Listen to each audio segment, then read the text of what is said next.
shoots them really well, too. Like Dad. Just like Dad. Here's the steal into the open floor. Kuminga, the windmill. The 2020 NBA draft was, arguably, the weirdest draft that we will ever see. For starters, it happened in the middle of a global pandemic, meaning that it was pushed all the way back to November after the entire pre-draft process took place remotely. It also happened to be a draft that was not as strong at the top as we are used to seeing. Case in point, the fourth pick in last year's draft, Florida State's Patrick Williams, didn't even start for the Seminoles. He averaged 9.2 points and shot just 32% from three, and he was picked fourth. So how did he end up getting drafted ahead of the likes of Isaac Okoro and Tyrese Halliburton? He's a prototype. A 6'8", 240-pound defensive menace, Williams is a physical freak with a 7'2" wingspan, a guy that the Chicago Bulls used to defend everyone from Bradley Beal to Giannis as a 19-year-old rookie. NBA organizations scour the globe for players of that ilk, and they're willing to invest a ton of draft capital into them when they're proven to have A, work ethic, and B, have showcased some level of offensive skill. Enter Jonathan Kuminga, the player from this year's draft that best fits that mold. Also a 6'8" wing with a 7'2" wingspan, Kuminga moved from his native Congo to the United States 4 years ago to begin his freshman year in high school. Long considered one of the best prospects in the class of 2021, Kuminga graduated high school a year early and, as a 17-year-old, opted to skip college altogether to join the G League Ignite program. And in 13 games with the Ignite in the G League bubble, Kuminga played pretty well. He averaged 15.8 points and 7.2 boards. He made an impact in transition and athletically showed that he is clearly ready for the NBA. He has the physical tools. And while he was listed at just 205 pounds this year, he has broad shoulders and the kind of frame that should be able to support some muscle mass. This is what his potential is based on. This is why it's so easy for NBA teams to project him as an impact player at the next level. He, too, is a prototype. Kuminga is a guy that is willing and able to defend point guards for 94 feet. He's a guy that has the toughness to defend in the paint, if not quite the strength yet. He's switchable. He's shown the potential to be a rim protector. He needs to improve his ability to sit in a stance and move his feet, and he was embarrassed a couple times on closeouts this past season.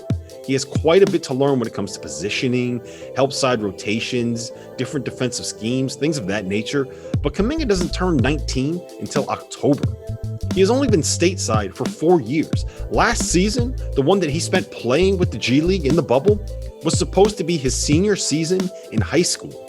Anyone expecting him to have it all figured out right now has completely unrealistic expectations. There are flashes where he shows you what he can be when it all comes together. For someone his age, what matters more than being an expert on the defensive end are the physical tools and the willingness to defend. He has that. And I think the likelihood of him finding a way to be an impact defender in the NBA is fairly high. That's how he's going to get on an NBA floor early on. His ceiling will be determined by what happens on the offensive end. As a shooter, Kuminga has quite a bit of work to do. He shot 24.6% from three on 5 attempts per game. He shot just 26% on all jumpers this season. He shot 26% on catch and shoot jumpers. He shot 25% on off the dribble jumpers. His stroke isn't broken per se, but shooting 62.5% from the charity stripe isn't exactly the greatest sign. Where he's at his best right now is when he can allow his athleticism to win for him.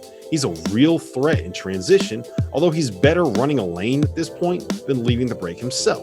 He also has been effective in the mid-post, where he can turn and face using his burst, his first step, and his strength around the rim to his advantage. He does have some step backs in his bag, and his ability to read the game around him is more impressive than I think he gets credit for. He's a good passer, and I don't think it's out of the question that he can one day be a guy that can do some initiating offensively. The handle, like the jumper, has to improve for that to happen, and that's going to take some work. In fact, everything about Kuminga's game is going to take some work. Of the 5 players at the top of this year's draft, he clearly has the most developing to do, if you will. But he's also built in the mold of the best players in the NBA. Think Kawhi, think Paul George, think Jason Tatum or Jaylen Brown or Jimmy Butler. That level of player is in his range of outcomes. The potential is there, And if the reports coming out of the Ignite program are to be believed, so is the work ethic. He's something of a lottery ticket, that is for sure. But his ability to defend raises his floor.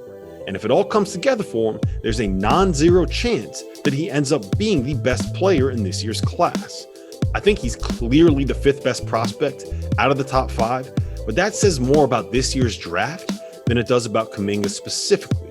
LaMelo Ball would have been the only player in last year's draft that I would have taken over him.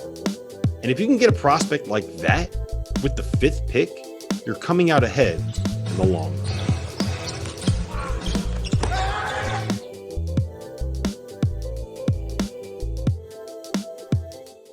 Thanks for watching the video, guys. If you liked what you saw here, please hit that like button. Please hit that subscribe button. Maybe leave a comment. Interactions like that really do help grow the channel, and they help more people like you find this content. So if you liked what you saw here today and you want to help me out, that's all you got to do. See you on the next video.